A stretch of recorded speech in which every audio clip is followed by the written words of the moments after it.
Rock Valley Community College, District 511, today, Tuesday, and everybody's here. Great. Well, Trustee Soltau will not be joining us remotely or in person.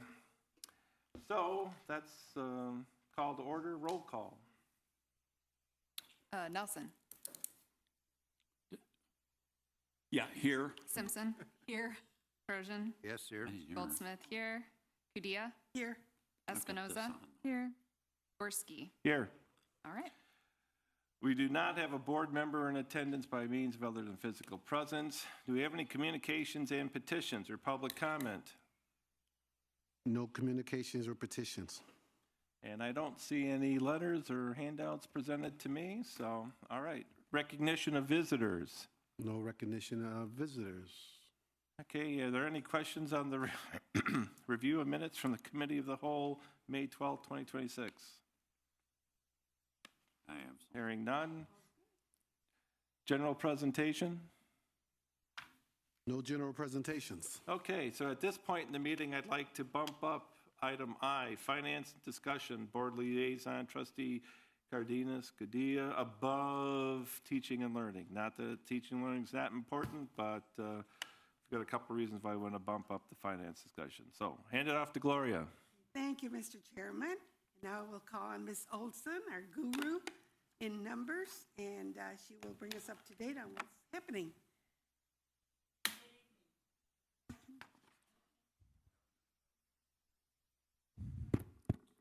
Now it sounds like it. Okay. All right. There you go. So this evening we have, I believe, 6 purchase reports. We're going to start off. The first one is for FY26 Downtown West Amendment. It is for Ringland Johnson, an increase of $60,000 to $3,460,000 for an increase in services associated with RFQ 24-01 construction manager at risk for the downtown project. Are there any questions? Okay, I'd like to point out that we had a presentation from a representative from Ringland Johnson at our last meeting to address the increase requested, and I asked we discuss it tonight. After speaking with our attorneys and President Spearman, I don't see any reason why we wouldn't want to advance this to the next meeting for a vote. Does anybody have any questions on this? Trustee Nelson. Ellen, it seemed to me that the representative from Ringland Johnson, and I suspect he was new with the company, indicated that the $60,000 was due for an insurance payment, but I understand that insurance payment was made. Now, I also understand that there's maybe some other reasons to advance this, and it is your recommendation to do that. Am I correct?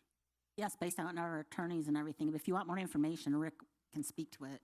I'd like to speak to that before Rick does. So after reviewing the YouTube video of the last meeting, the Ringland person did mention the insurance, but also mentioned the percentage of getting a percentage, essentially a commission on the bids that came in. There were parts of the original agreement that were fixed cost and some of them that were variable with a cap at $3.4 million. That if the total of those variable and fixed costs reached 3.4, that triggered an ability for the RJC to come before us and ask for anything above it. And that's what they did. And that's and the amount is not to exceed $60,000. It may not actually be that much. Is that correct?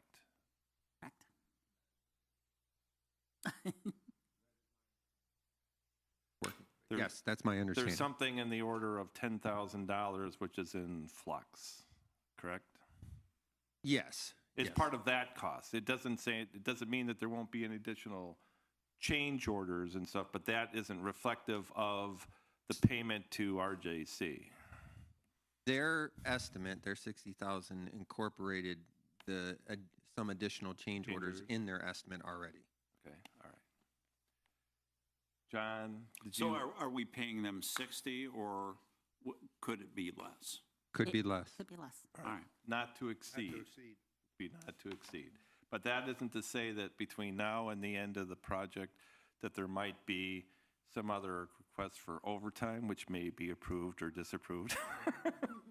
No overtime. No overtime, okay. Or any other change orders. If we request them or the contractors to do additional work. I get you know, that. Yeah. I get that. Any other questions on this? So please keep it on the agenda for the meeting so we can take action on it, right? All right. Next purchase report is Purchase Report B, FY26 amendments.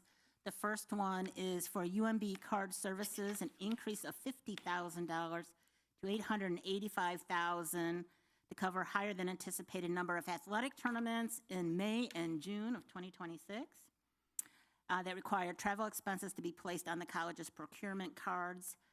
Travel-related expenses included airfare, lodging, ground transportation, meals, all requiring payment with the P card, resulting in increased usage, and this is a not to exceed. The second item on here, item B, is Rockover Disposal for an increase of $500 to $58,830 due to increased services for trash removal and recycling due to the vacating of the former Stenstrom Center for Career Education.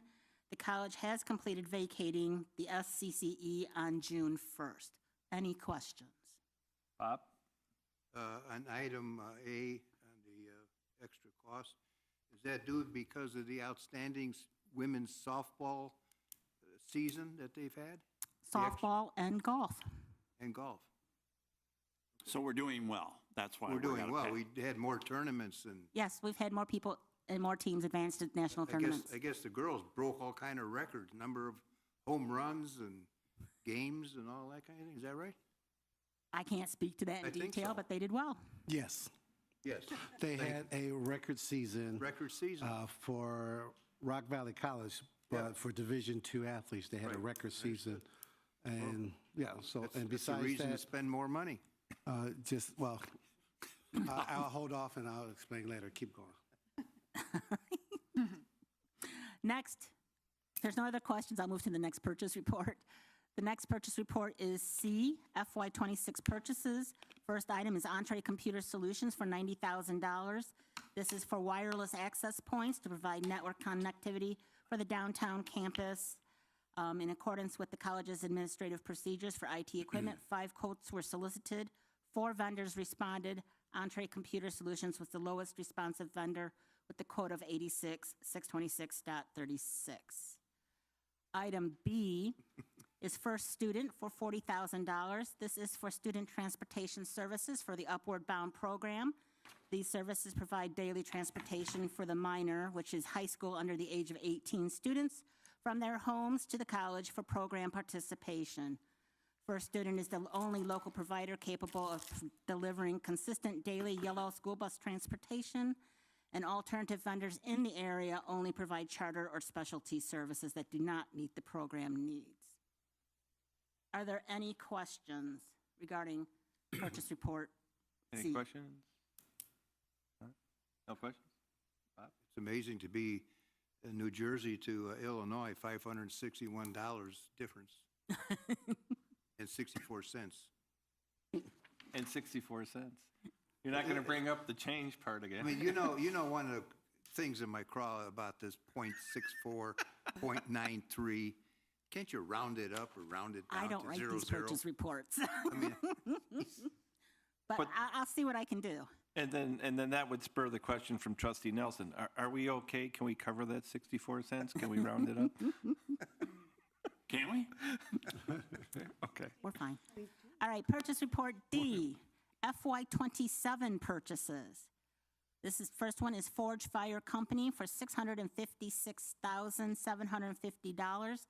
This purchase is for a modular Class A fire training structure for the Fire Training Center to be located in Loves Park. Rock Valley College is partnering with the City of Loves Park on this purchase, with the city responsible for the installation and construction associated with the structure.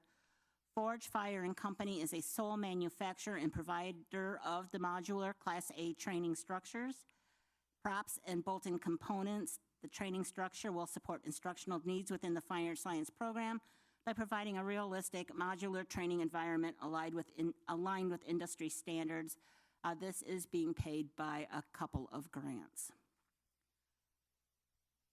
Question, John? This is in Loves Park, and it's as a result of them donating to us the property that it's going to sit on, as well as, didn't they donate a fire truck or something to go along with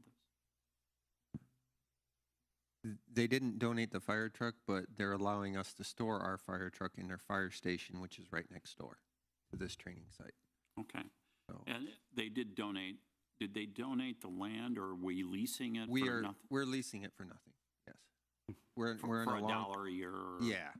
I don't think you can do it for nothing, but yes, we're leasing it for a long period. Can we tow the tech bus there and store it there too? I'm just joking. No, sorry. The, well, thank you. In other words, this is a fairly large expenditure in my book, but there's a good reason for it. Yeah, we're not only going to be able to train our students, we will be training other local fire departments at the site too, when it's available and when our students aren't using it. Will they be paying a fee for that to us? They are going to work all of that out. Yes, there will be a maintenance type fee agreement that each one will pay to help with the upkeep of the property and the materials that are needed, because they can only burn certain materials and they usually have to buy it. All right, thank you. And this has been a long time in the works, relatively. Just Couple years Yeah, anyway. a couple years at least, it seems like, yeah, two plus. Okay, thank And you. it's been a statewide, well, a community partnership. Legislators help with identifying the dollars through DCEO. So it is a lot, but they knew exactly what we were going to spend it on. But yeah, and this is not the first time we've heard about parts or pieces, but now it's all coming together right now. Yes, sir. Okay, good. Yep. I love Okay. it when a plan comes together. Item B is for Paylocity for $250,000, not to exceed. This is for Paylocity, a cloud-based human capital management system and payroll software system. This platform will support payroll processing, benefits administration, and employee record management, while also providing the tools for recruiting, onboarding, attendance tracking, and performance management. Paylocity will replace manual and limited processes with an integrated system supporting compliance with local and federal regulations. The system will supplement colleague functions with a more efficient and user-friendly solution. This is the first of a 3-year contract. User-friendly solution usually means a long training curves to me, but it's okay. John? So, I see it's exempt from bidding. Did we make any inquiries as to any other possible providers? Yes, so started out with a project in human relations. They talked to a number of different vendors, UKG, Bamboo, I think there was a couple others, spoke with them, as well as we have spoken with others like ADP for payroll processing and stuff like that. And looking at everything that we could get into a package and best fit what we needed for the college, we determined it was Paylocity. And actually, Paylocity is not the most expensive option. It's one of the lower end ones. Well, it can do the job, though, right? I'm hoping it will do the job. We're putting it through the drill. Okay. Any other questions on that? No? Okay, next item is Uja Lumina for $37,113 and change.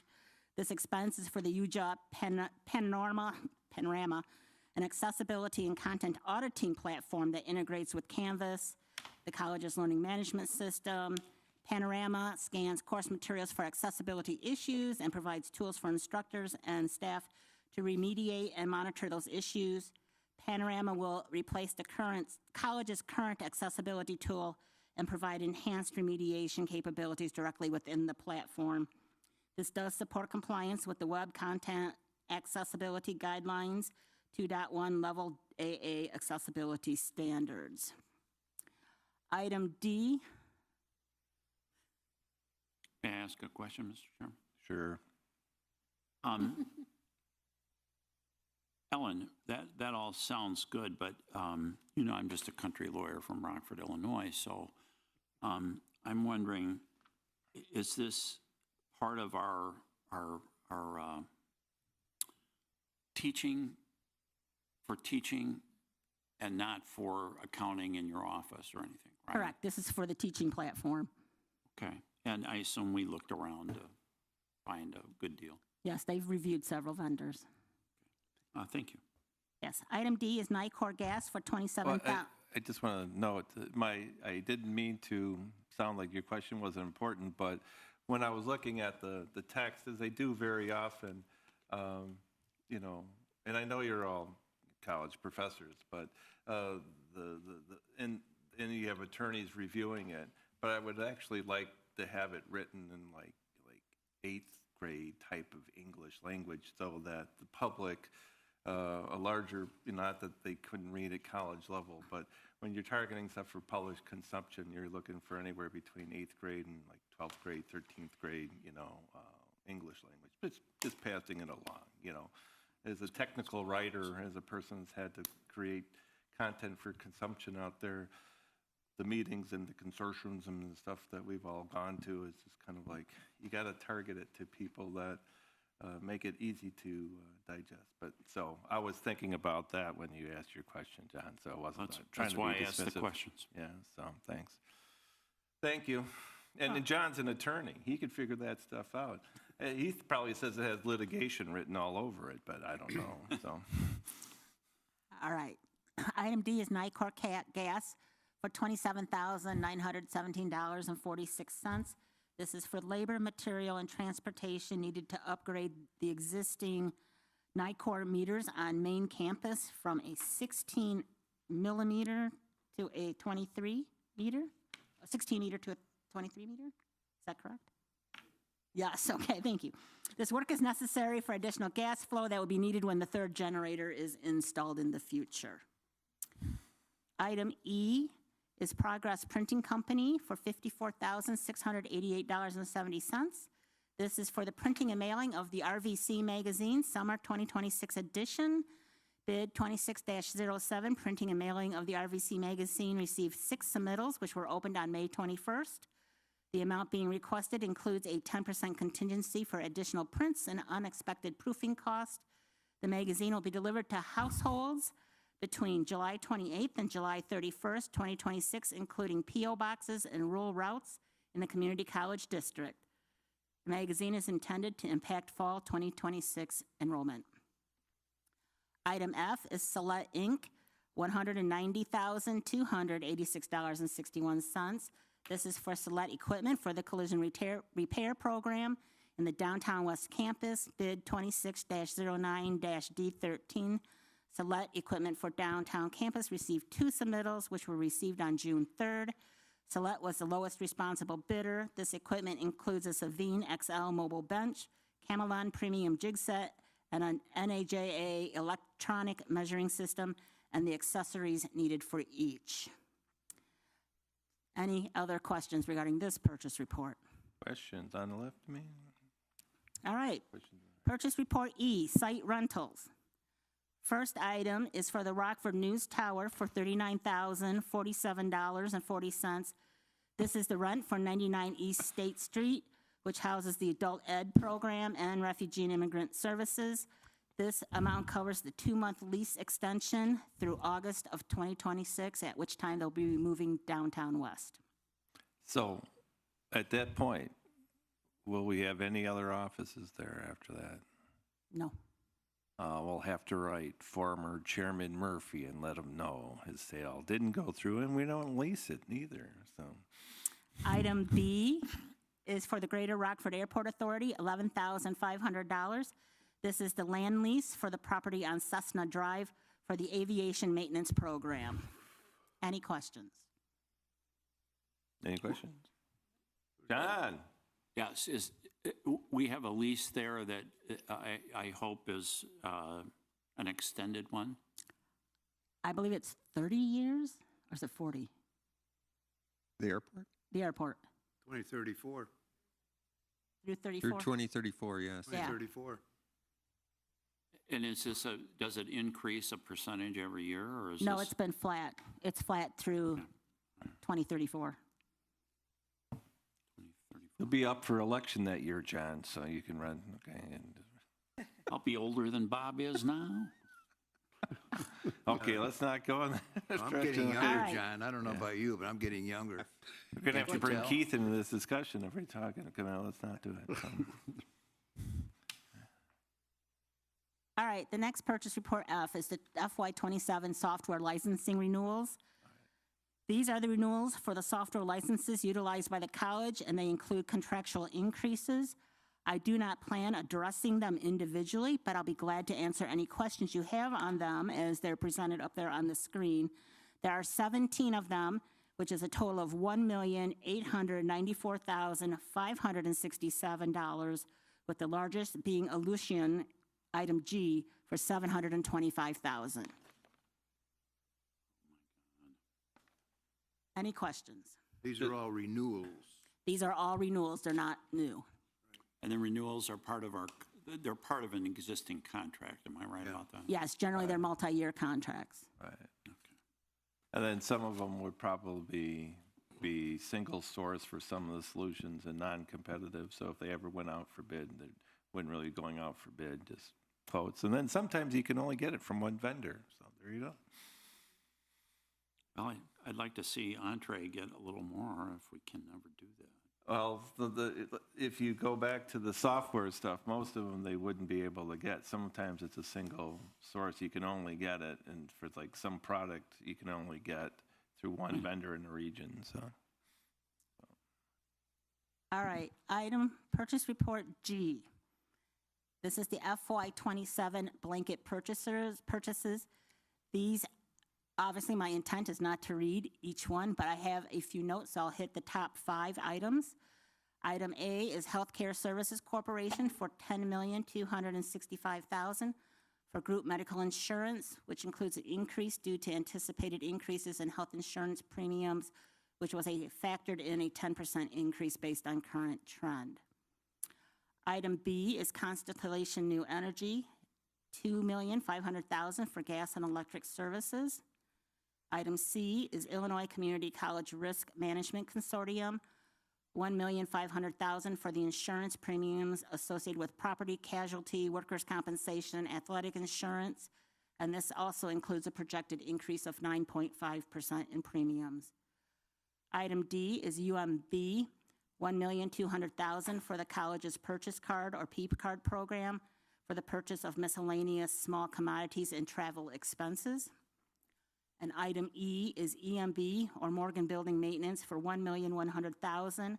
This is the third of a one-year extension of a 5-year contract with 4 optional one-year renewals. The increase is due to the additional of the downtown west location. Total blanket purchase orders for this report is $24,273,280, which is approximately an increase of 7.25% from the previous fiscal year. Any questions? hold on. Regarding the custodial one, was that an issue that we took up a year ago or so, or is it a different custodian? We had tried to rebid it. It was a failed bid. So we are continuing with our current contract. Current contract. Okay, thank you very much. Bob? The gas and electric, is it for all of our locations? Yes, Yes. yes. Trustee Nelson? So the 24 million is, I assume, almost what we would consider a fixed cost of doing business. In other words, we're budgeting for what we anticipate our expenses in these particular things are going to cost us. Yes, it is an estimated what we think is going to cost us next year. Okay, and And it's it included, comes from what fund again? Or does it come from various It funds? comes from various funds. For example, Healthcare Service Corporation comes from Fund 18. Constellation will come from Fund 2. The Illinois Community College Risk Management will come from partially Fund 12, Fund 5, and Fund 2.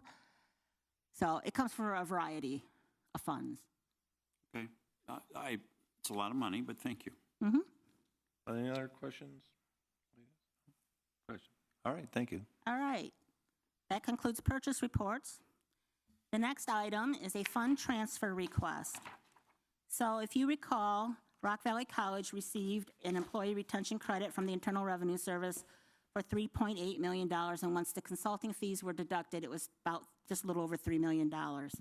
This was additional revenue received beyond anticipated amounts for fiscal year 26, and we have a request now to transfer a portion of this to Restricted Operations and Maintenance Fund 3 and Restricted Fund 6. This recommendation consists of $225,000 to Restricted Operations and Maintenance Fund, or Fund 3, for the purpose to fund the implementation in 1 year of Paylocity, which we just talked about, a cloud-based human management and payroll software. The other $100,000 is intended to be moved to Restricted Fund 6 to be used as a sponsorship program for the downtown west location. Any questions? Any questions? When you say sponsorships, you mean essentially tuition? Tuition. Sponsorships equal to scholarships? They're a little bit different. This is the college doing sponsorships for them to take classes downtown west. The foundation does scholarships. Oh, I see. Good question. Thanks for the clarification. Thank you. Any other questions on that? So are you ready for the fiscal year 2027 final budget? I am. I'd like just to say to the public, for the public record, for those people watching this live or on recorded, we've been discussing this for a little while already, and this is the meeting where we usually ask most of our questions on it. And then we'll be taking this up for a final vote in a couple of weeks. There probably won't be a lot of discussion that week, that meeting, because we've got it all aired out. So if you happen to have any questions for the administration, just email them to the administration and let us, let them mull it over. And I would recommend the same to the board members here. So there you go. All right. So the FY27 budget hearing is scheduled for Tuesday, June 23rd, 2026.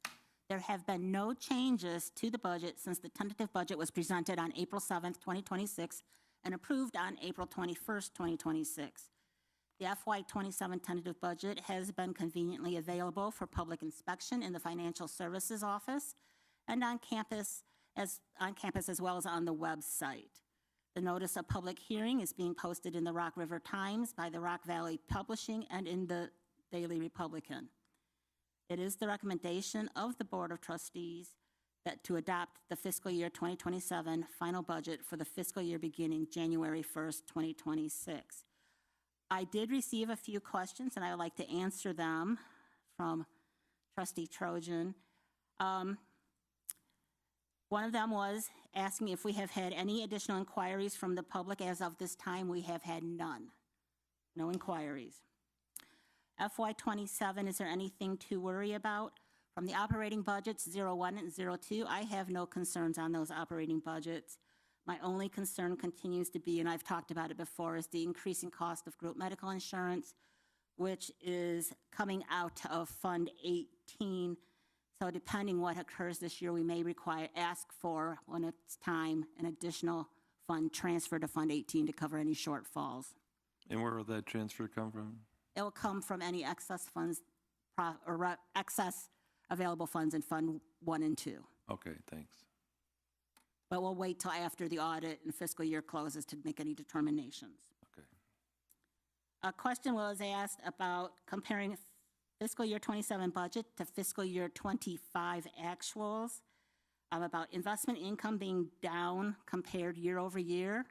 And the reason is interest rates have declined slightly, even though they're starting to bounce back up, but we've reinvested at lower rates.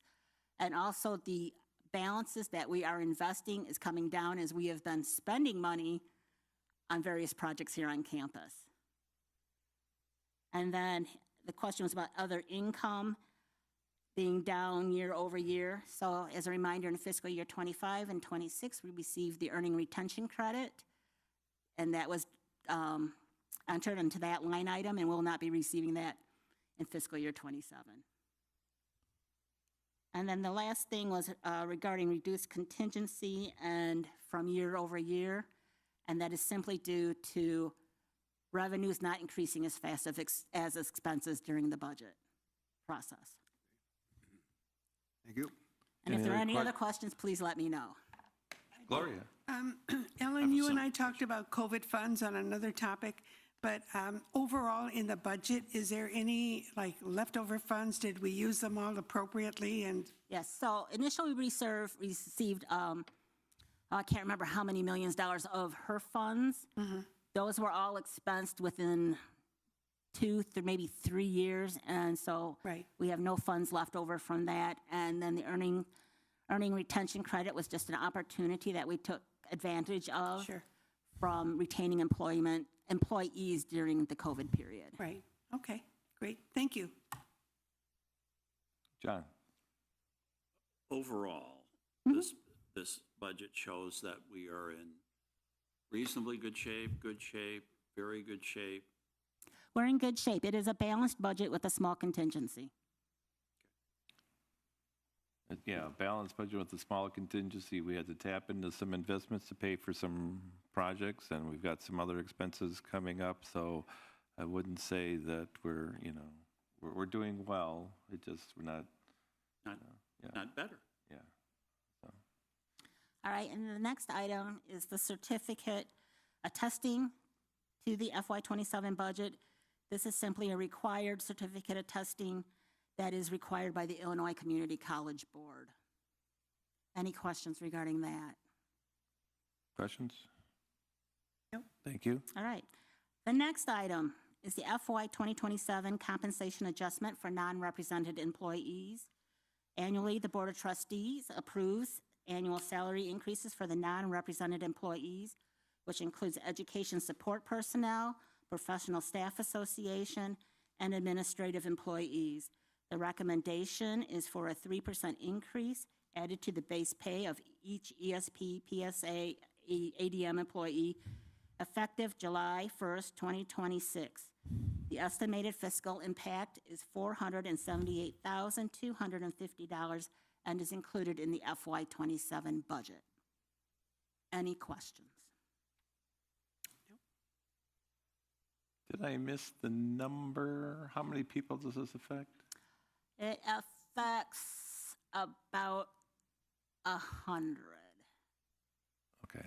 I don't have the exact count, but You just email it, to me, and would you copy Gloria on it? Thank you. Thank you. Questions? And I assume you have that in the budget, the 478,000? yes. yeah. John? And this is for personnel that are non-union, right? Correct. Right. Okay. And haven't we discussed this before or recently? No, we bring it up to you annually in June. Okay, I thought I'd asked, do you believe that this amount is reasonable? In looking at, what I look at is the past couple years of CPI, and CPI the past couple years has been under 3. Now, I do recognize that with the events in the Middle West, it's been running a little rampant, but it's coming down again. So this would be fair in your assessment? Yes. That's all I have, Mr. Chairman. All right. All right. The last item I have this evening is the cash and investment report. Operating cash and investments increased nearly $7.1 million from April to May 31st, to $104.6 million.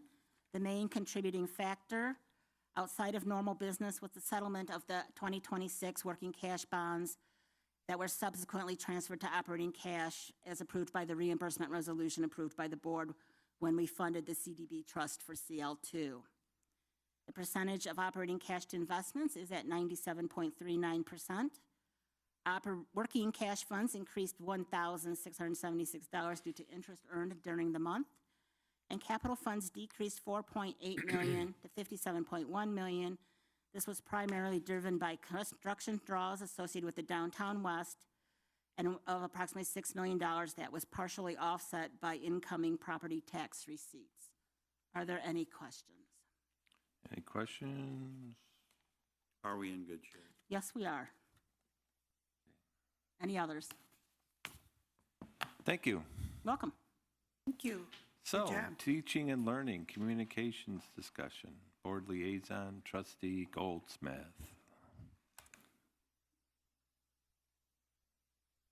You want to hand it off to somebody? Oh, yes, sorry. Okay. Dr. Smith. Here. Just a formality, Yes. I know. So, just want to make sure. If you ever have any comments in advance or want to give them any accolades or scold them or anything, you can do that before he speaks. But put them in their place or clap for them. Take your pick. I think all the accolades, right? Yeah. Oh, yeah. Of course. You know me. Thank you, trustees. Tonight I bring for you the Family and Domestic Violence Certificate for your approval, which is the next certificate being proposed as part of our Human Services pathway. I had previously brought the Human Services Generalist Certificate for your approval, as that was the first stackable certificate in this pathway.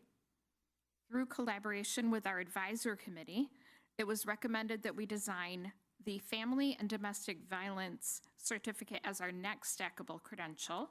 As a reminder, this is one of the programs that will be housed at the new Downtown West Learning Center, so we're very excited about that.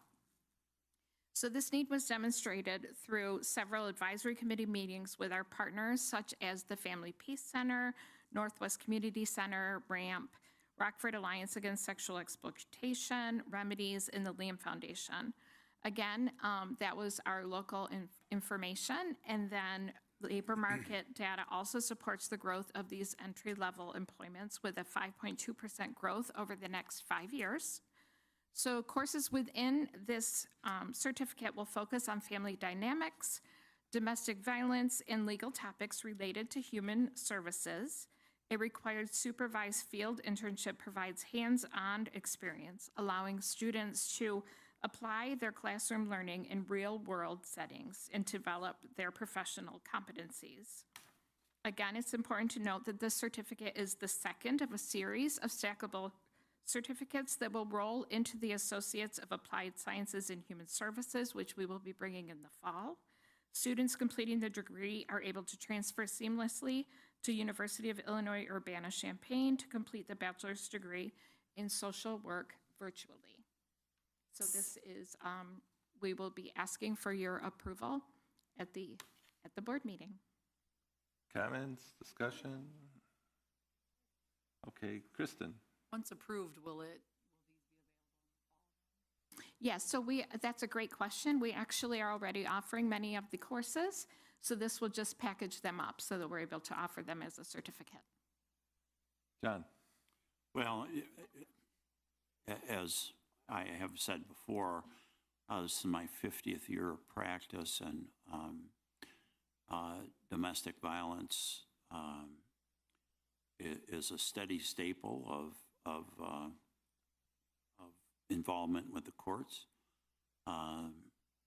It used to be when I started with the city legal department that people would come in and they would want a warrant issued for usually their husband or their boyfriend, which we didn't, the city only had ordinances for battery, and they were by fine only. And usually in the cycle of violence, the women wanted to get a warrant to shape up their male partner. And I found over the years that this kind of counseling can really work. And I'm very happy that we're including this in the curriculum. And I sure hope that it's well administered and it's very important. So thank you. Thank you very much. Yeah, I just like to thank y'all for working on this and advancing this, having family, friends, and coworkers being subject to such violence. So, thanks. Thank you. Thank you, Dr. Smith.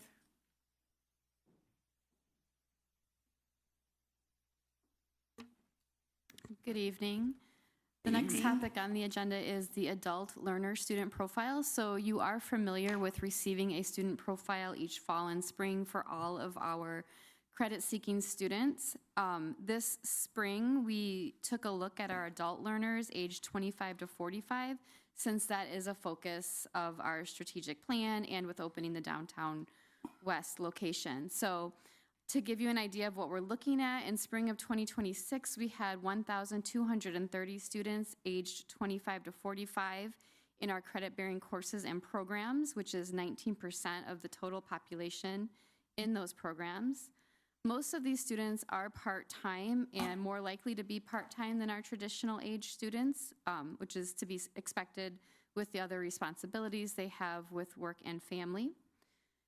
55% of the adult learners are women, which is about the same as when we look at all of our students in credit-bearing coursework.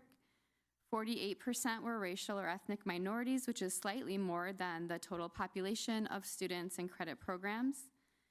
7% are out of district compared to only 4% in our total population, so I find that to be somewhat interesting.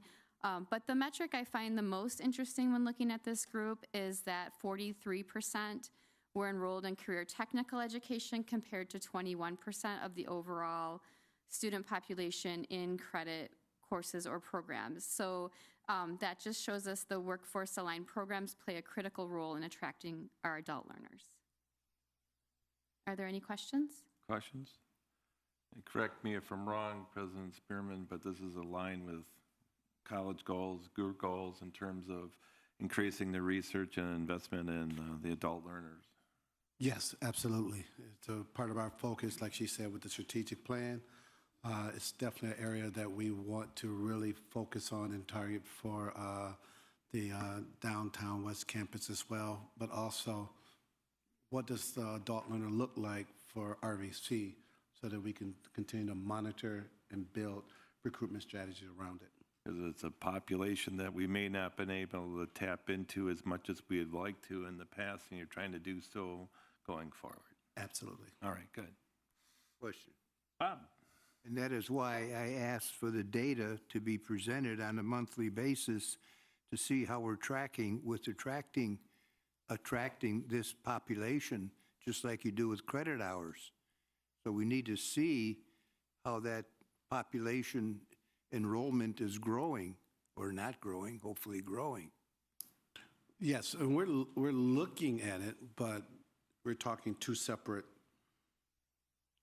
groups. So we could identify adult learners on the credit side and see how they're monitoring and compare that overall to our students on the credit side.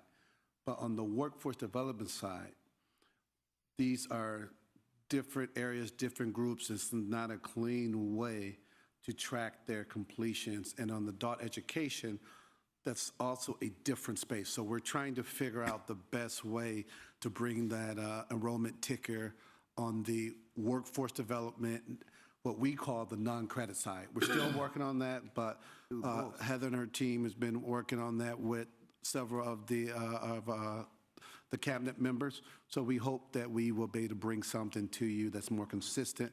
Right now, we're looking at maybe trying to do something quarterly because on the workforce side, the completions are not consistent like enrollment credit side. It's just, it takes 3 weeks, it takes 8 weeks to complete, it takes 12 weeks. So the numbers won't move like on the credit side of the house to get us to create some type of recruitment. So we're working on that for you. So when you're out speaking, you're out in the public talking about this. We're working on the ruler, to create the ruler, to develop the metrics. There you go. There's Well, your don't 30 confuse me with the language. Just show me the numbers of how many adults are taking classes here. Yes. we In could do simple terms, that's what we need to Okay, focus. let this call. Whoa, man, I'm known for Dave's getting feedback, angry. but hey, there you go. Yeah. I think Bob the. talks and people listen. So does the, There so you do the go. computers. What insurance company was it, or investment for E.F. Hutton or something, yes. So do you want to know just any adult learner?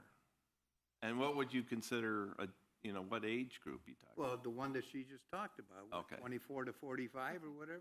25 to 45. I mean, we have made a statement that we want to get more adults into the college. So tell me some kind of number, a trend of what's growing with that adult learner group. You define the age group. You just give me the data as So is to this what's happening. different than the request for workforce enrollment then? Pardon? Is this different than the request for workforce enrollment? Well, it could be both. Okay, I hear you're interested in both workforce Yeah, and this of age course. population. Okay. Because So we people said within we that want age- to attract the adult learners. I don't care if they're taking technical classes or English classes. What's the data? regardless of channel? Yes. Yes. Okay. What's the data? But The we're looking trend. we're looking at the credit side and the workforce development side. Right, Two separate ones, but still, With a he's focus on asking adult yeah. learners. adult learners, yes. Adult learners. Okay. Okay. John? Heather, I don't think there's a trustee sitting here that isn't interested in what Bob is talking about, honestly. I agree. Mhm. I think she understands. I understand now. It's just, I think they're having difficulty. How do we get the information? Right. Right. But if we're going to say we're going to go after the adult learners, then we want to see the data. Correct. You define the age group and all that, but just give us the data. Show me the money. Show me the money. Well, we'll have to do a funds transfer, Bob, to figure out all that. Okay, how about that? So, thank you very much. Anything else on that Well, report? If there are no other questions, I have the lobbying update as well. Right. On June 1st, we received the end of spring session report from our lobbyist, Dr. Letisa Wallace of Light Strategies. The primary focus of this report was the FY27 state budget. Higher education received only a 1% increase for fiscal year 27, which is below inflation for the second consecutive year. This increase does not necessarily translate to an increase for Rock Valley College, as not all higher education funds have been allocated yet. Some budgetary implications that we do know that will impact RVC include the path or pipeline for the advancement of the healthcare workforce program grant funding was not renewed. The Rev Up EV grant funding was not renewed. Workforce Innovation and Opportunity Act, or WIOA funding, was decreased by $110,000 for RVC, and Workforce Empowerment Initiative funding was increased by $100,000. These funds are restricted to the associated grant programs and may impact positions in those programs. The FY27 budget also reappropriates more than $27 million in previously approved state capital funding for RVC projects such as the CL2 renovation. These reappropriations do not provide new funding but preserve access to the unspent funds. The Community College Baccalaureate was not passed, but ICCB is thankful to their lobbyists and pleased that the bill made it out of executive committee. This puts the legislation in a better position for next year. The recommended next steps from Dr. Wallace include goodwill meetings with key legislators, preparing veto session and FY28 budget materials early, and continuing to push for the Community College Baccalaureate. And Question? that concludes that report. Kristen?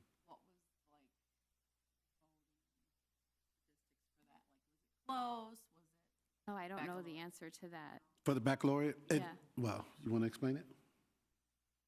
Well, what I remember from being down in Springfield and talking with our lobbyist and Jim Reed was it was really up in the air. They were hopeful that it would get to the floor, but they weren't sure that it would.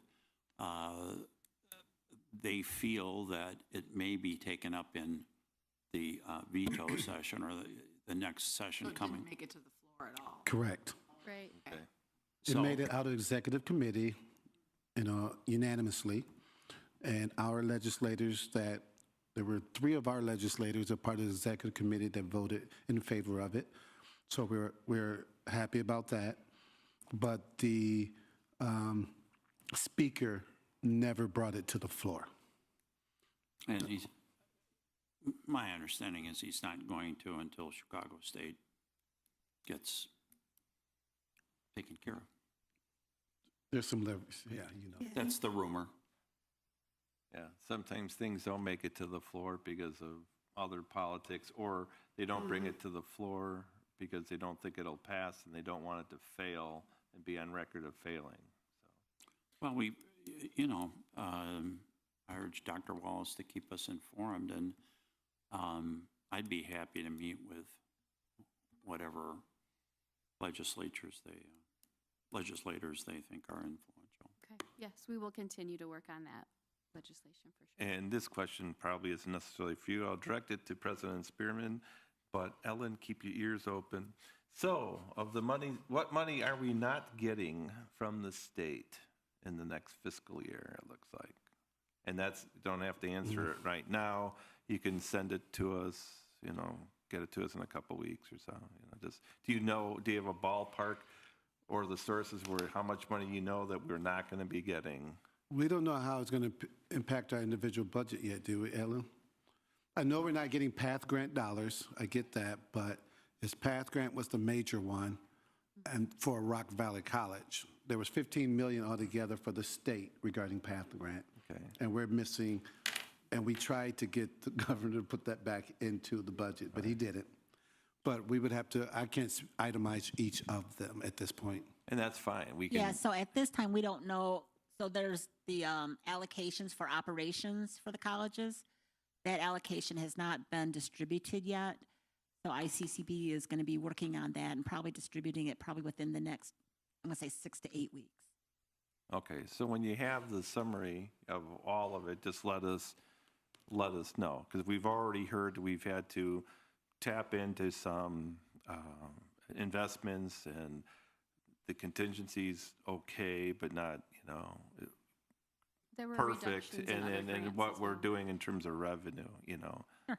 So, okay, thank you. We'll break it down for you. Yes. Yeah, Thank you. non-tuition revenue, grant money, stuff like, that, so, But Ellen, that's more like August, September. okay. So I'll put the bug in your ear, end of July again, okay? Fair enough. All right, thanks. Thank you. Thank you. All right, operations discussion, board Okay. liaison, trustee Rick Trojan. Chance, please.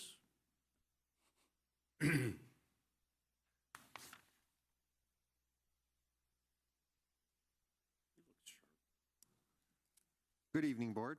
Good to see all of you again tonight. Such a glorious night. The first item up is it's really nice outside. I'm happy. You're just looking towards October. I mean, September, October, right? You just 113 days. Okay. All right. But who's counting? Okay, I want a little clock every time.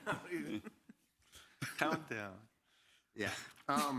So in your packet, you have the change orders for the downtown campus. As you can see, we're currently at $466,196. We are going to have some more that are coming in. One related to unsuitable soils.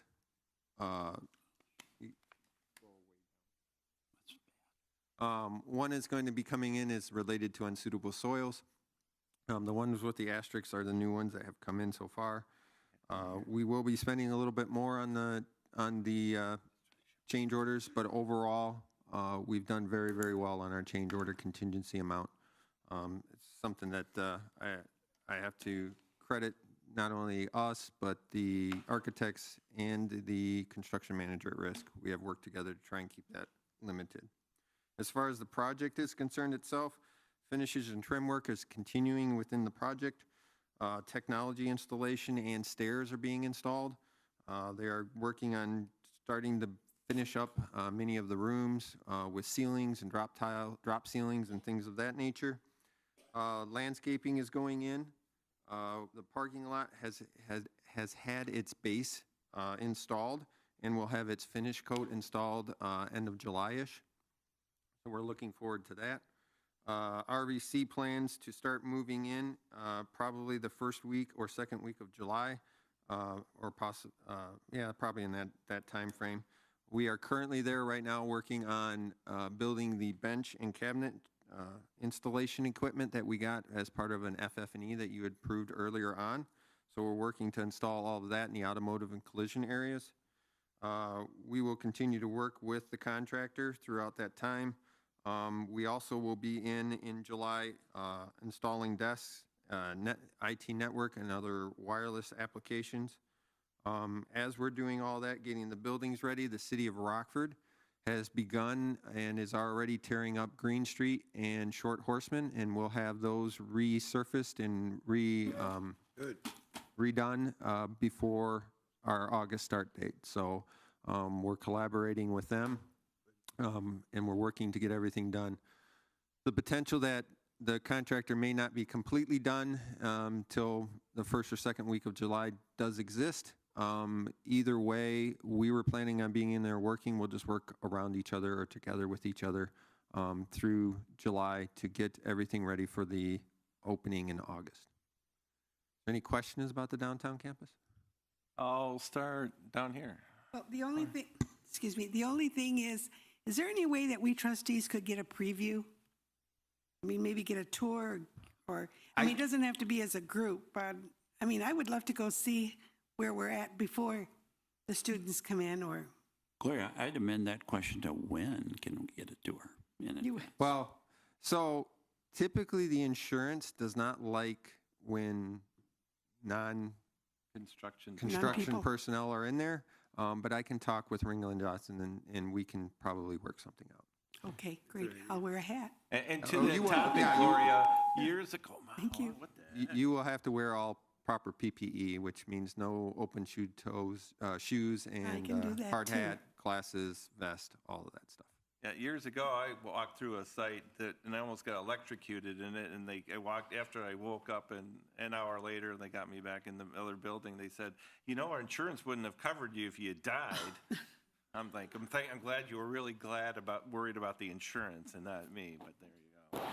But yeah. Well, we're glad you're here. But the ribbon cutting is still 8/14, Yes, August 14th. Yeah. 14th, 13th, 14th. John. The unsuitable soil, is that contaminated soil that has to be removed, or is it? No, that would be called something different. I don't remember. Unsuitable soils they're too soft and mushy underneath. That particular area with the sediment left over from years ago with the creek and everything running down through there, it's pretty soft and mushy. So the area where the original trailers were at for the construction, we did all the other parking lot early on. We had an area that we didn't do where the construction trailers were. We've removed those, and that's finishing that area. So it's not contaminated soil. It's just unsuitable to build a parking lot on. It's probably sandy or silty. It was great for dumping, illegal chemicals in years ago, but now it's not polluted, but we need to. So what's involved in making it suitable? They dig it out and put base rock in. They dig it out to a certain depth, and they bring in a particular type of stone and dump that in there before they put smaller stone over the top of that, and then eventually build the base for the parking lots. So when might that start, and how long would it take, do you think? It's already done. Oh. I'm just saying we'll get the price for it very shortly. Okay, so there could be more. The parking lot's already in. Okay. Yeah, I'm just letting you know that there will be some costs that come in related to the unsuitable soils. All right. Thank you. Any other Kristen? This is actually not for you, Rick. It's for whoever would like to answer it. But since fall registration has started, how does it look for people registering for the West Campus? Like, do we have any? Great question. She said we'll have to look at those programs specifically. Something let's bring it, let's add it to the July committee of the whole as an update on, enrollment update for downtown. Yeah, I was just looking and I could see that you could actually go and register, and it was just kind of exciting to see that the location is. I haven't are been we- concentrating on that. I've been Yeah. trying to get the building built. So. Well, that's why I said it's probably not for you to answer, but since we're talking about it. Are we That'd be before- advertising enrolling down there or no? Yes, we're definitely advertising downtown west. It's a lot. Yes, and the classes, there are certain classes that when students register, they look at the classes, they can see where the location's at and all that good stuff. And of course, we never stop rolling for automotive classes as well. So yes, we're still enrolling. And so do we promise or did we pledge the 100,000 then? And is it being used or is that still in the works? That's in the work. We have not done anything with the 100,000 until after you approve it. So we have not built that into the recruitment process yet. I don't think, well, I would think that you wouldn't have much trouble getting it approved, but that's just me. I'm one trustee. Well, correct me if I'm wrong, but you have 125 applicants for the John Nelson Center for Persistent Questioning, right? I'm teaching that course for free. Well, there's also scholarships that are being offered as well as your other thing. But anyway, I'm sure we'll see the data on the enrollment at downtown Shortly. shortly. You Data. know, in 2017, it would have been John asking for the data and Bob asking for the financials. And now in 2026, Bob's always the one looking for the data, and John's looking for the financials. So, gosh, we're almost. Well, we're decade. growing in different directions. I mean, it's- We're partners, Bob. Yeah, Yeah, that's, yeah, we Starsky do and things Hutch. together, you know. okay. Continue, please. Okay, so I'll move on to CL2 update. So the CL2 update right now is just going to be a verbal update. Essentially, what is going on is the board, obviously, you approved the increase in costs, and so the architects took those designs that they had presented to you, went back, cleaned them up a little bit, and we started what's called the design development stage, and that's where they start looking in greater detail at the specific items and the specific spaces. They have done a preliminary review and change to the documents, and now this week we are taking that information back to the stakeholders, i.e. the faculty, staff, deans, others, and sharing that information with those subject matter experts to see if there's any need for any substantial changes or if everything seems to be good, because now is the time to make any of those changes while it's just simply on paper and we don't actually physically have to move anything around. So that's basically what's going on right now, and I'll have a better update on this in the near future. Any questions on CL2? Questions? And before you go on, I just wanted to note that Trustee Cadilla left the meeting at 6:17. John? So do you have any estimate of when we would break ground on CL2 or not? Is it too early? It's a little too early. They are predicting a actual completion date of December of 2028 now. So it's going to be probably a 2-year construction cycle. So that's kind of a rough estimate of how long it'll be. So are we going to have to get you out of retirement on this one? Or? You could certainly try. Okay. Well, by 2028, we're going to have our first retreat in Hawaii. You're going to miss out on that. Wow. Well, I guess I should hang around, but maybe I won't. All right. Any other questions on CL2? Hearing none. I will go over the other projects. We do have other projects besides downtown and CL2. The first one is the athletic fields. This one is actually a zero-cost change order, but it is technically a change order, so I have to bring it before the board.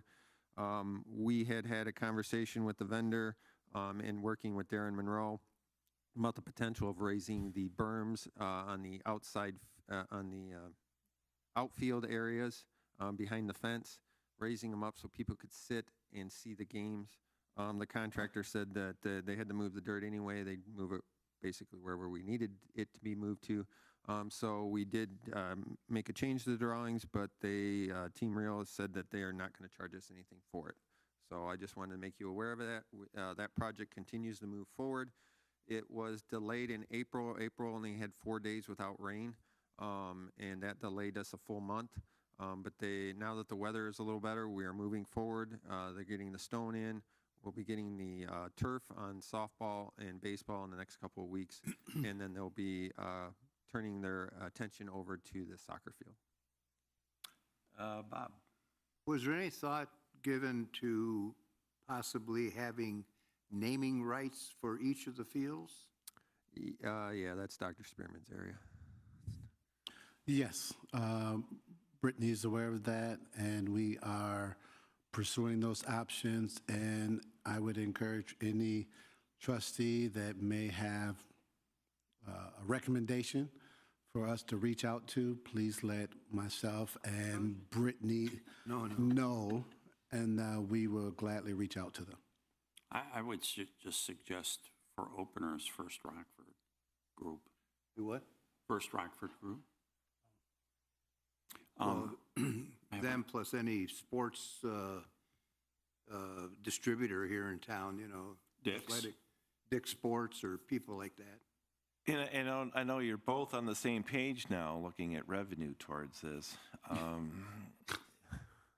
But I'd almost lean towards if we could find, I mean, you're talking about naming rights, but naming it after athletes that have graduated and gone on and excelled, in either of those, areas for those fields, to help promote that we have successful athletes that have, gone on, and excelled in those sports. Just a topic for consideration. Didn't we have a baseball player that made the major leagues recently, a year ago or so? Yes. Well, one thing we could do is, I don't know what the fence looks like, but we could have pictures of. Fence with, Yeah. like Rivet City Stadium. of Rockford provides certain signage even on chain link fences and stuff facing the streets. Well, we'll have to get a variance. Good luck with that. Yeah, well, I'll do it. What, that's unpaid legal work. You complain to me about all the time about unpaid legal work. Yeah, but this will be a labor of love. May I ask my question? No, let's move on. Okay, go ahead. I'm just trying Rick, to make Jenna happy. I didn't quite hear your the bottom line with the potential. I think outfield bleachers would be great. Is that what you were thinking about for these? No, ball fields? not bleachers, but we're going to build bounds up higher so that people can bring their own lawn chairs, because that's usually what they do, and then set up higher so that they can see over the fence while they're on the berm of dirt. Okay, and that's in the plan, or that's going to happen, or? We added it, and we asked them how much it would cost to do that, and they said it's a zero change order. So Okay. We're not moving the outfield fences further out, are we? no, the fields are regulation size fields, so we can't move the fences in or out even if we wanted to. Okay. All right. Thank you. You're welcome. Any other questions? Okay, moving on. The next item is final change order closeout for fire alarm phase 2, which is actually the upgrade of the fire alarm system in the Woodward Technology Center. We actually used no contingency as part of that project. The project went very smoothly, so we are getting back $24,000 for that particular project. The next item is the HSC third floor build out. We're very close to closing out this project. We did have one door that we needed to add an overhead stop to prevent damage to the wall. So you'll see that listed PCO 23 for $534. We still have a fair amount, $153,854 in contingency money that we'll probably be getting a credit change order very shortly for that as we work to close that project out. And that should pay for a very nice retirement cake for you. So there you Trustee Nelson. Jeez. Rick, I noticed you said 24,000. Was that for the fire alarm? Okay, the contract running 12. That's a contingency that wasn't used. Yes. Oh, okay, 24,000. I get it. So we're getting, you. we're getting all the contingency back, All right, which was 24,000. which was 24,000, yes. It will go into one of Ellen's funds. I don't know which one. She never tells me. One of her RVC funds. Oh, well, I hope so. Yeah. We're always up for another project, aren't we? The last, I believe the last one, yes. The last one is the Tuck Point Phase 2 turret rebuild. That project has been completed, and we had $20,480 of contingency money left. We got a final change order credit for that, so we'll be returning that money also, and it will go into an RVC fund dedicated or decided by Ellen Olson. I'll get it out eventually. The final item I have is the personnel report. We only have appointments, no departures this time. We have 2 faculty members that are going to be starting in the aviation maintenance program in August 15th. And Dr. Matthew Oakes accepted the position of Executive Director of Institutional Design, Teaching, and Innovation, effective June 8th. Any questions? Bob? So the 2 aviation, they're on staff now, or are they additions? I believe they were temporary. They were temporary, and now they've been offered the full-time positions. So a while ago, we talked about the demand for trained mechanics and the possibility of expanding the aviation program. Has there been any thought put into that? Because it seems like there's a backlog of men and women waiting to get trained. And before you answer, in defense of the administration, I believe the question was put to you, can we expand it and hire more people to process more people through it? I believe the answer once, if not twice, was it isn't people, it's the resources in the program that we have. And correct me if I'm wrong, somebody. So he's saying we need a building because the 3 core hearts that are being used are using... Hence the projects Ellen's so good about reminding us of. So it is one of the projects. It was one of the projects that, if you recall, I came to you and listed as being delayed. I have been having some conversations with the architect, and I'll be coming back to the board next month to talk about those projects that we're going to start back up again.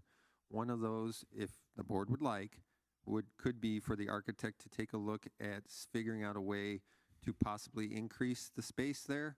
I know there's some mezzanines and different things that we can look at. If we were going to actually expand the building, I'm pretty sure that we are right at our property lines, so we would actually have to have negotiations with the airport authority about expanding our land. So I think it would probably be more beneficial and probably quicker to see if we could expand 2 stories within the structure itself. But that means putting an elevator in, and they aren't cheap. Because in this case, as a construction project, unlike other construction projects, this one would generate more revenue, whereas other construction projects are fixing things. Construction is a revenue projects are really generator one. expensive, so I don't know what your ROI would be on it, but yeah. I don't know that it's necessarily generating more revenue. It's a very expensive program, but it does generate completions, and the district needs more completion or completers. Well, satisfying a market demand. You're looking at $500,000 to $650,000 alone for the elevator, not even any of the other construction work and stuff like we don't know what the alone structure right of the now. mezzanine is, and if we'd have to reinforce it or put additional steel in, and so you could be looking at several $1 million. I won't know until the architects take a look at it. And so the process is going to be, they're going to come back to us with an estimate for the architect fees, then we authorize the architect fees, and then they go forward and they do their studies, and they come back to us with the cost estimates, right? Correct. Okay. Well, we can.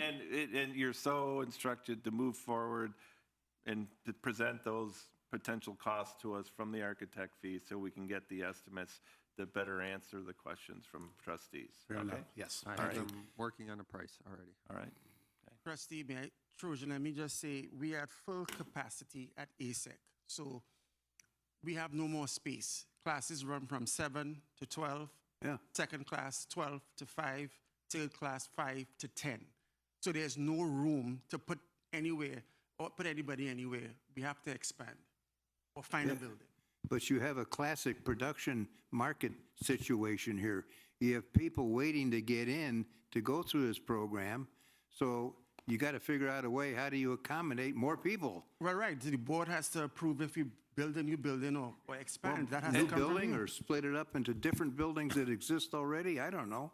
And I'm not asking for an answer now because I don't want to put you on the spot, but President Spearman, work with your team and see, even after all this, if this is actually, it sounds like it could make sense, but does it actually make sense? What's all rolled into it in terms of staffing, resources and stuff?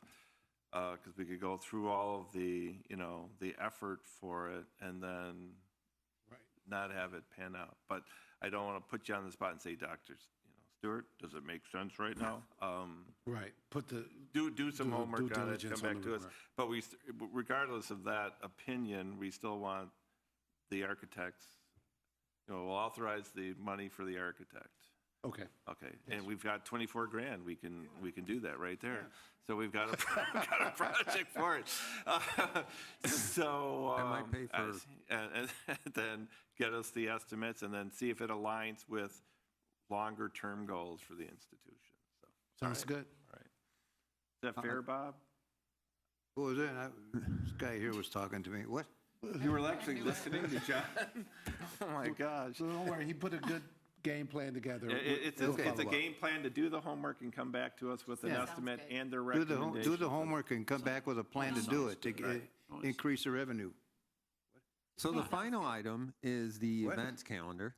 I just want to remind the board that June is Pride Month and that we have all of our summer shows going on at the BST Theater. So if you have a chance to go, I strongly recommend it. I actually went and saw Wizard of Oz. It was very good. Yep. So I wanted to make you aware of all those. They are listed in the calendar. Juneteenth is also coming up in June, so wanted to make you aware of that. We do have a Rockford Culture of Belonging Academy and Conference in the PEC on June 11th and 12th, so you can take note of that. And it's in July, but I know it's heavy on somebody's radar, so I was going to mention the R2OC robotics competition in the PEC. I'm glad you did. July 25th, just It's in the case anybody's 14th wondering. annual. Yeah, 14th annual. It's a free program. And we have a winning team from Hananiga that went to national championships this past spring. So we got some real heavy hitters showing up. How did they do, Bob? Do you know? Huh? How did they do when they got there? Any questions? They did okay, but they made nationals. I mean, just getting that's to good, nationals is a big deal. If you want to see Bob excited with the glow in the eye of an 8-year-old, go just to see that because he's It's so free. excited. And if you've never been there, he'll give you a tour. I'll It's give so you a tour fun. of the back room where they fix. I mean, it's amazing how these kids, they fix these things up. It's row after row of all these robots, and the kids are doing all this stuff. It's really fascinating. I'll give you a tour. Like I said. The final item is an information only, and it is the 2026 Equity Plan Implementation Summary and Review for your reading. If you have any questions or current concerns, obviously you can direct those towards Dr. Keith Barnes, Vice President of Cultural Excellence. Any questions? Thank you. Any questions? Thank you. Well, under unfinished business, where are my manners? We have a kind of a substitute representative from Robin Schwartz. Thank you for being here this evening. So I'm sure it's all exciting, and we're not going to go into a clause to drag you into issues that you don't have any dealings with. The only one that you do with, I understand it was a great meeting today. So there you go. So there you go. All right. Any other unfinished business, sir? Yes, Okay. we have a few. Want to remind everybody that, or the trustees, that the parades are coming up, Heritage Day Parade and July 4th Parade. So we'll have to send you an email to see if you plan to attend one or both of those. Dr. Pryor had the audacity to be on vacation and out of town tonight, so he can't give you all the details. We'll have to get on him about that later. But if you plan to go, please let us know. Work with Ann on that, and we'll make sure we provide you with the details and the time and where to meet us at. All right? Smart Camp. We are having our summer manufacturing and readiness technology camp, and those are, we want to provide you with the Friday updates. We can send that in an email, but the Friday updates are June 26th, July 17th, July 24th, and July 31st. The Smart Camps are, and we'll share this with you, but they're 8 to noon and 1 to 5, and this is when, on those Fridays, when it's sort of the open house and the students come and they do their little fun little competitions with the car and things of that nature, and they do presentations to family and friends. So great event to be at the ATC, and we'll send that out to you, but just want to give you a heads up that it's coming. So the Smart Camp, I assume that's for children? Young kids, Yes. middle school. Entering, rising 7th and 8th graders, I believe. Okay. So my 6-year-old grandson is too young. Correct. Okay. Correct. All right, and then, No, you got Well, 4. he's your grandson, John, so maybe he'll be good now. There you Oh, go. we could do it. You have 4 camps this year. yes. Is that right? Last year was 2 camps.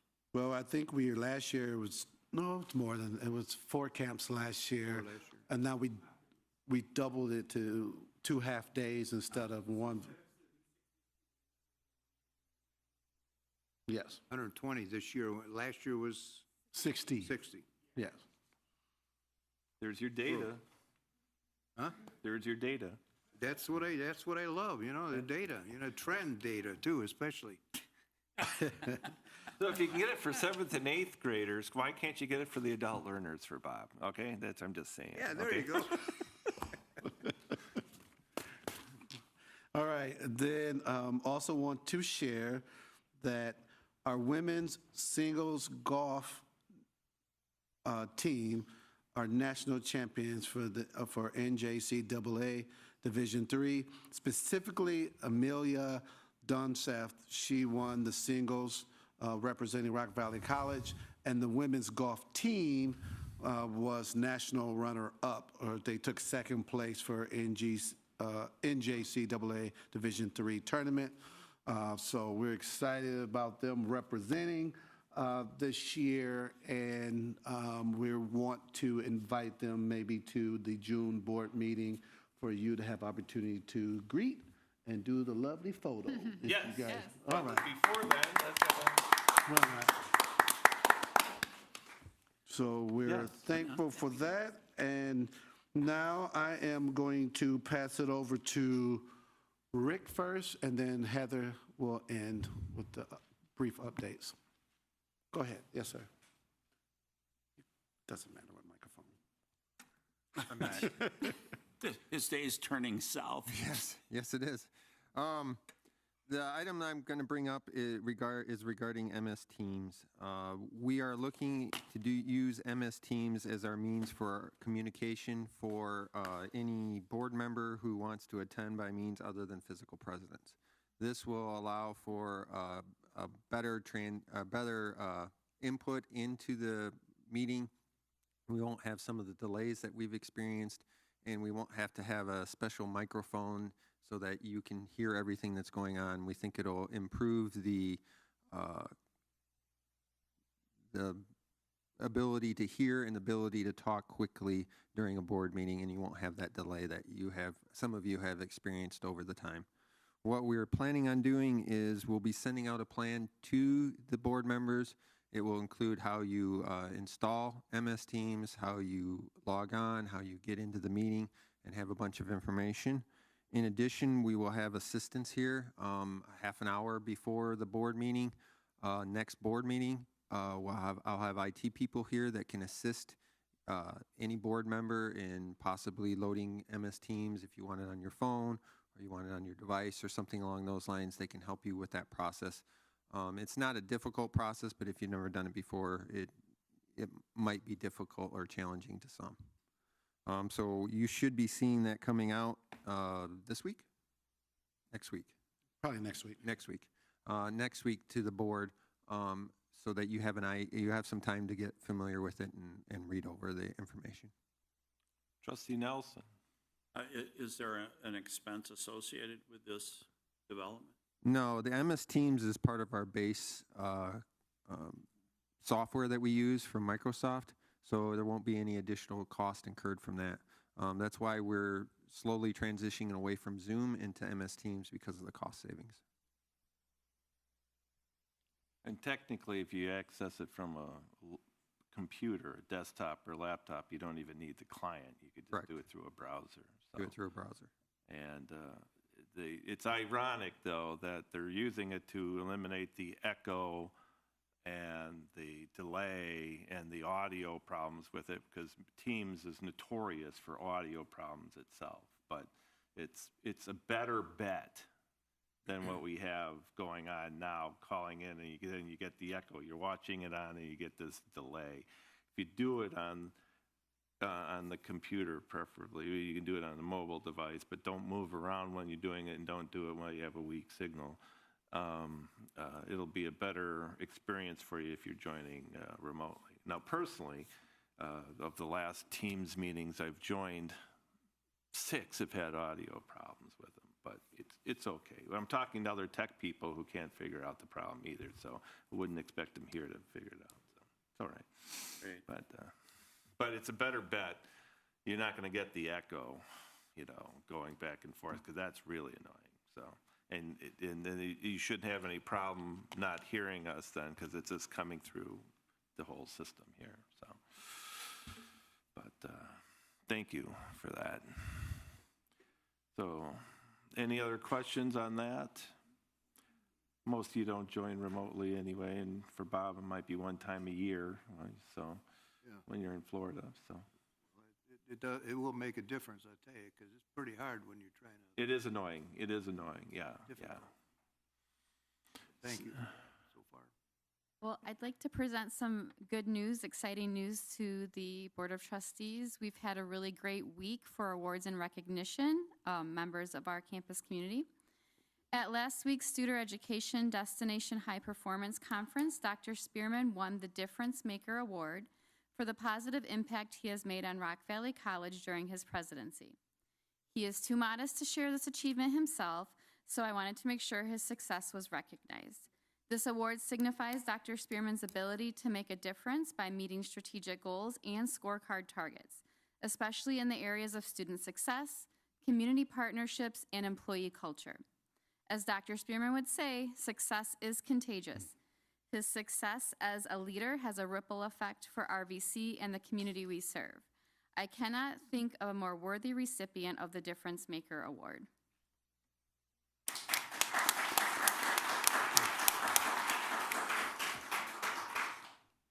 Also, at Friday's ICTA Awards Banquet, RVC won the Equity and Diversity Award. This award recognizes exemplary commitment by an Illinois Public Community College Board and its Chief Executive Officer to achieve diversity, equity, and inclusion in the institution's education programs. While this award belongs to the college, I want to recognize Dr. Keith Barnes for his leadership in cultural excellence and belonging and for preparing the nomination application.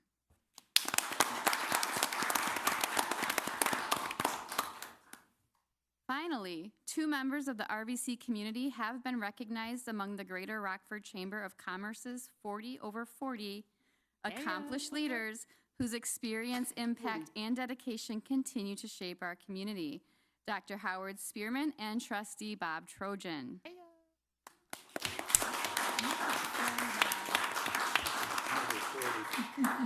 I just turned 39.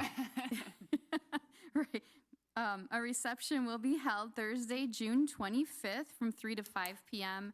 at the UMB Bank Pavilion. If you would like to attend that as a trustee, please RSV to Ann Kerwitz, and we'll take care of making reservations and getting tickets for you. If you could let her know by this Friday, it would help us meet the deadline for ordering those tickets. Again, I want to recognize everybody. We've had a really great week. Thank you.